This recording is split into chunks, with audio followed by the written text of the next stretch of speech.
Le 4 mai 2004, les caméras de télévision américaines sont braquées sur le sort d'une équipe de reportage victime d'un effroyable crash. Lorsque vous voyez ces images, vous pouvez à peine imaginer l'horreur qu'ont dû vivre les personnes à bord.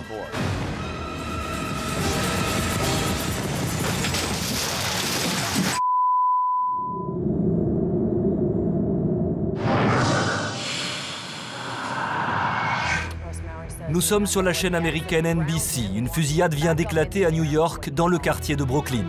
Un hélicoptère est spécialement dépêché pour filmer la scène. Mais à 18h30, des millions de téléspectateurs assistent impuissants au pire des scénarios catastrophes.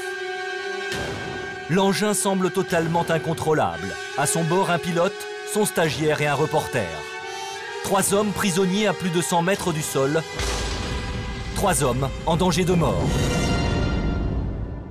En percutant l'immeuble avec une violence inouïe, l'hélicoptère explose en 1000 morceaux. Et déjà une foule de badauds se précipite, guettant d'éventuels rescapés. Tous ont suivi le drame en direct, filmé par une chaîne concurrente. Des images insoutenables, aucun signe de vie n'est perceptible. Mais soudain, un homme parvient miraculeusement à s'extirper de l'appareil. C'est le reporter Andrew Torres, complètement groggy. Le temps de retrouver ses esprits et il se lance au secours de ses camarades.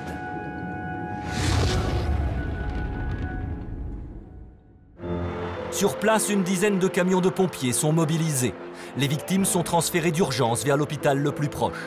À voir l'état désastreux de l'épave réduite en miettes, on se dit que le bilan ne peut être que catastrophique. Et pourtant...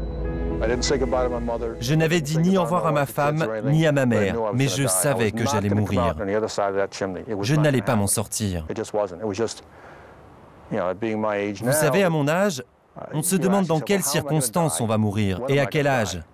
À ce moment, je pensais que mon heure était venue.